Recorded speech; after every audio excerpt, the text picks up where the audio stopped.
नमस्कार दोस्तों, मैं नवीन आप एक बार फिर से स्वागत करूँगा आपके अपने यूट्यूब चैनल साथियों।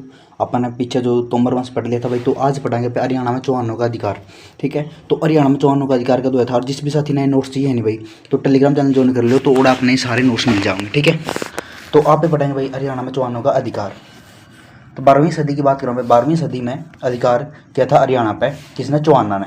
ठीक है, तो हरियाणा की जो शक्ति है, हरियाणा की राजनीतिक अस्थिरता का लाभ उठाते हुए 1139 ईस्वी में अरुणराज या फिर अरुणराज द्वारा हरियाणा पर अधिकार किया गया था। ठीक है, यदि बात करते अरुणराज की सेना द्वारा डेरा पूरा डाला गया था यमुना नदी के किनारे। तो यदि बात करें विशाल, इसकी जो है सेना क्या थी? विशाल सेना थी, द्वारा यमुना नदी के पानी को गंदा किया गया था, जिसमें यह दृश्य देखकर हरियाणा की महिलाओं द्वारा आंसू बहाए गए थे। ठीक है भाई। तो भाई उठते छोटे छोटे क्वेश्चन बनाएंगे आपकी। तो यदि पे बात करा गए जो विग्रह राज चतुर्थ है भाई, एक मिनट, जो विग्रह राज चतुर्थ है के 3 अभिलेख हुए हैं। एक तो टोपरा अभिलेख स्तंभ से प्राप्त टोपरा 3 अभिलेख प्राप्त हुए हैं।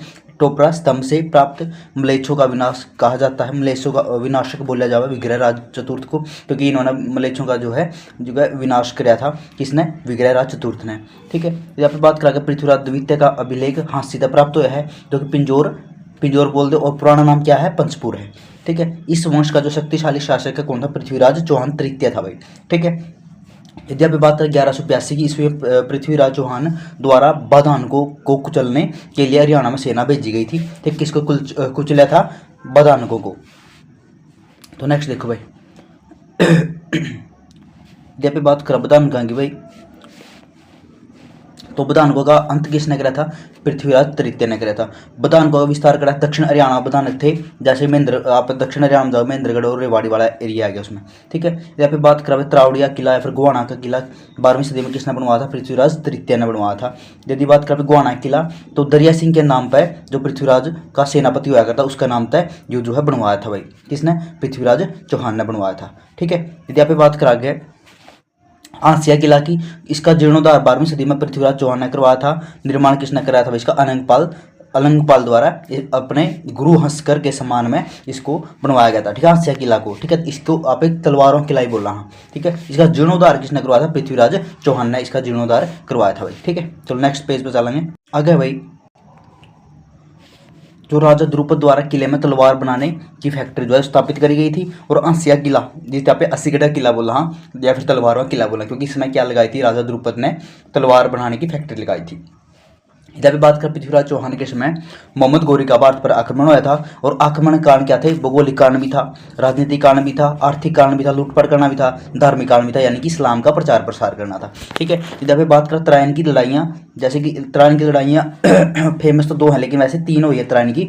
एक तो 1191 में पहला युद्ध हुआ था, त्रायन का पहला युद्ध 1191 में पृथ्वीराज चौहान और मोहम्मद गौरी के बीच हुआ था, और जिसमें जो पृथ्वीराज चौहान का हास्य के गोविंद राय ने साथ दिया था पृथ्वीराज चौहान का, जीत भी किसकी हुई थी?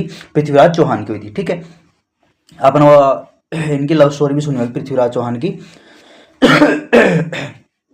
देखो आगे देखो, यदि आप बात कर दूसरा जो युद्ध हुआ था 1192 में पृथ्वीराज चौहान और मोहम्मद गौरी के बीच। जीत किसकी हुई थी इसमें? मोहम्मद गौरी की। ठीक है, इस युद्ध को जीतने के बाद भारत में मुस्लिम सत्ता की जो है स्थापना हो गई थी, अभी सत्ता आएगी थी भाई।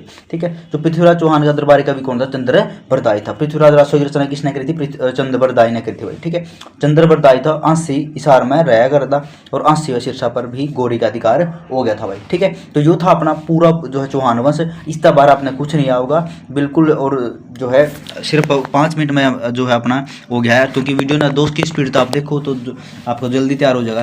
ठीक है, मैं इसलिए छोटी छोटी वीडियो बनाऊँ आप ताकि जल्दी तैयार कर सको। ठीक है, तो भाई उम्मीद करूँगा अपना सब कुछ पूरा कंटेंट भी मिल जाएगा। टेलीग्राम चैनल ज्वाइन कर लो, और कल पे पढ़ाएंगे दिल्ली सल्तनत भाई। ठीक है, इसमें 5 वंश पढ़ाएंगे आप, गुलाम वंश, दास वंश, या फिर इसका एक और जो इसका नाम हुआ है मुलूक वंश भी बोलना यहाँ पे थी, क्योंकि उसका भी अर्थ क्या हुआ? गुलाम में हुआ है। ठीक है, ममलूक वंश।